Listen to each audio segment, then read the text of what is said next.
Hey guys, welcome to our YouTube channel अपना career. तो आज की इस वीडियो में हम साइंस के बारे में जानेंगे कि साइंस होती क्या है। हम 6 से लेकर आगे तक जब तक हम हमारी पढ़ाई करते हैं तब तक हम साइंस के बारे में पढ़ते हैं, और जब 6 से छोटे होते हैं तब हम ईवीएस पढ़ते हैं। पर रियल में क्या हमें पता है कि साइंस होती क्या है?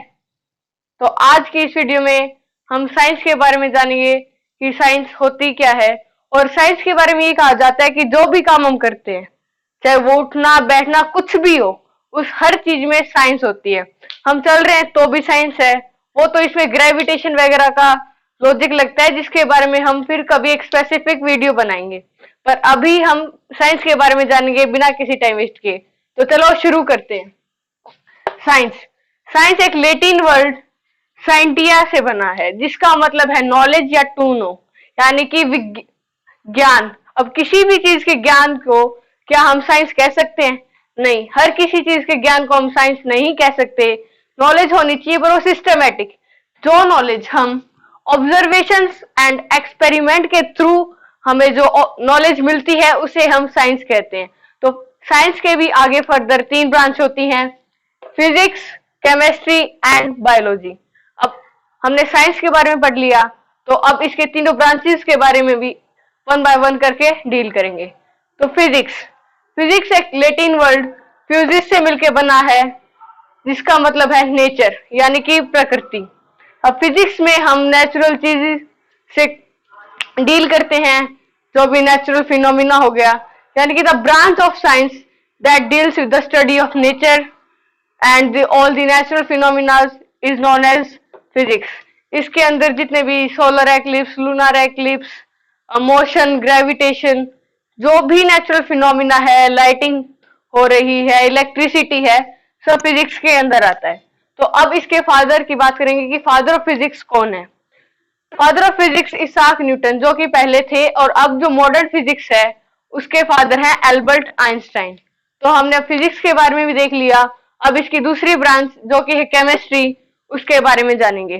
केमिस्ट्री भी लैटिन वर्ड केमिया से मिलकर बना है, जिसका मतलब है ब्लैक मैटर। और केमिस्ट्री के अंदर हम मैटर्स की कैरेक्टरिस्टिक्स के बारे में जानते हैं, यानी कि जो भी हम कैरेक्टरिस्टिक्स से डील करते हैं कि वो कैसा है, कैसे मिलके बना है, एटम्स कैसे कंबाइन हुए, तो वो सब केमिस्ट्री के अंदर आता है। और इसके फादर हैं एंटोनी लेवोइजर।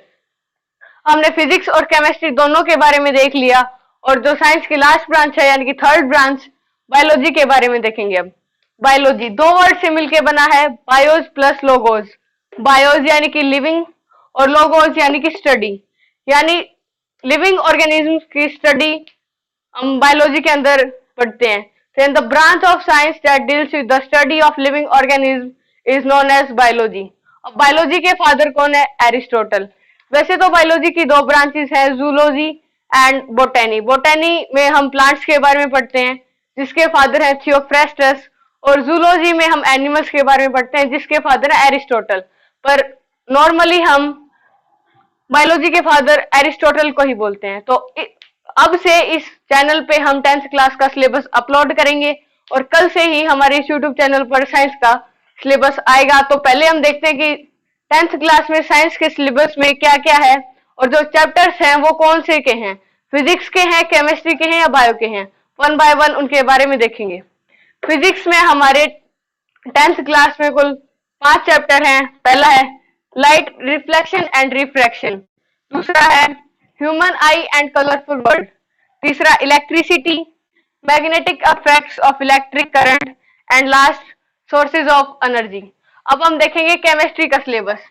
केमिस्ट्री में पहला है केमिकल रिएक्शन एंड इक्वेशन। दूसरा है एसिड, बेसिस एंड सॉल्ट्स। तीसरा है मेटल्स एंड नॉन मेटल्स। चौथा है कार्बन एंड इट्स कंपाउंड्स। पांचवा है पीरियोडिक क्लासिफिकेशन ऑफ एलिमेंट्स। अब हमारा जो बायो है उसके सिलेबस को देखेंगे। बायो में 6 चैप्टर हैं। Life process, control and coordination, how do organism reproduce, hereditary and evolution, our environment, and last one is management of natural resources. तो हमने इन 10th क्लास के सिलेबस को देखा। तो 10th क्लास के साइंस में टोटल 16 चैप्टर्स हैं, जिसमें फिजिक्स के 5, केमिस्ट्री के 5 और बायो में 6। और जो 10th क्लास का बोर्ड्स का जो पेपर होगा वो 100 नंबर का होता है, जिसमें से 80 नंबर रिटर्न के और 20 नंबर प्रैक्टिकल के लगते हैं। और जो हमने सिलेबस और जो मार्क्स या फिर जो पैटर्न बताया है वो पहले वाला ही है।